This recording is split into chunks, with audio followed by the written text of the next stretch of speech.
In this video, we'll be using the following items: a new unused cartridge, a new unused infusion set, a cartridge removal tool or coin, and a fill syringe with needle filled with either Humalog or NovaRapid U100 insulin.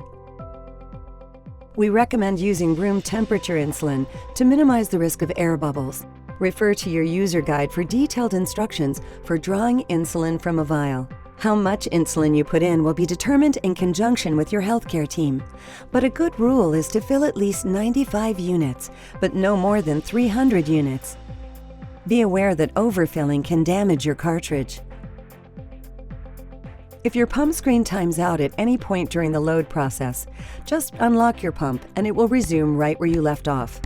First, examine your cartridge and packaging for any visible damage. If you suspect the cartridge may be damaged, do not use it. Now, open the package and remove the cartridge. Next, holding your cartridge upright, insert the needle into the white fill port on top of the cartridge. It should stop about halfway, but occasionally will go all the way in. Either way is fine, but don't try to force it once you feel some resistance. Keeping your cartridge and syringe both vertical, slowly pull up on the plunger until it's fully retracted in order to remove any residual air in the cartridge. You'll probably see some bubbles during this step.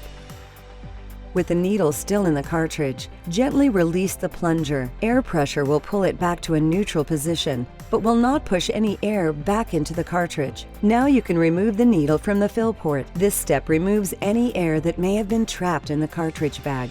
Turn the syringe upside down and pull back some on the plunger. Flick or tap the syringe to release any air bubbles so that they rise to the top. Once you've gotten all the air bubbles loose, slowly press up on the plunger to remove the air from the syringe.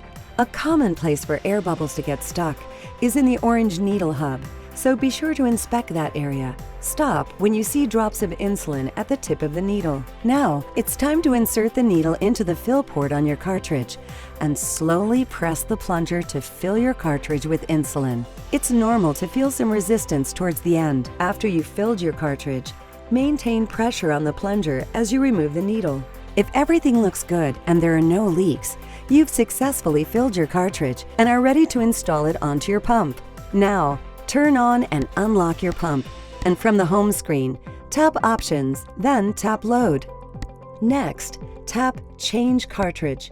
The pump will tell you that all deliveries will be stopped, which is fine since you don't want to be trying to pump while you're changing your cartridge, so tap the check mark to continue. Next, you'll be prompted to disconnect your infusion set from your body.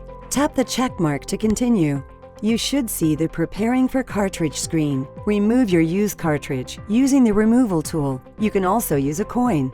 Install your newly filled cartridge by placing the bottom edge of the end of the pump like this and lining up the grooves on either side of the cartridge with these guide tracks on the pump. Once lined up properly, push the cartridge on until you feel it click into place. The cartridge should fit smoothly against the pump. Your pump will take a few moments to detect the newly installed cartridge. Your pump will prompt you to fill your tubing with insulin. Never ever fill your tubing when it's connected to your body. This could result in the unintended delivery of insulin. Always disconnect your infusion set from your body before you begin a load sequence. Your pump will remind you of this each time you tap Load. Before you can fill your tubing, you need to connect your tubing to the cartridge. Your infusion set may look different, but the tubing fill process is the same. Insert this end into the tubing lock connector on your cartridge and twist clockwise.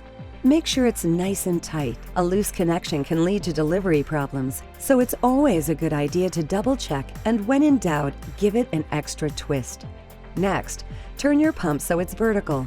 This allows any residual air left in your cartridge to be pumped out first.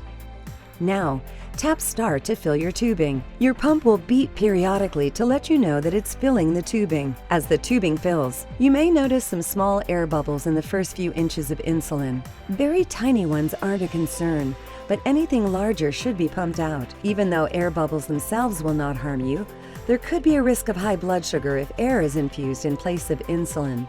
Once you notice 3 drops come out of the end of the tubing and you're satisfied that there are no large air bubbles left, tap Stop. Your pump will ask you to confirm that you saw drops at the end of the tubing.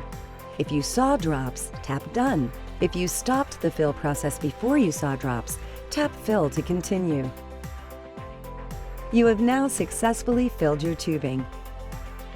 Refer to the instructions for your specific infusion set to insert and fill your cannula. Then, resume insulin delivery.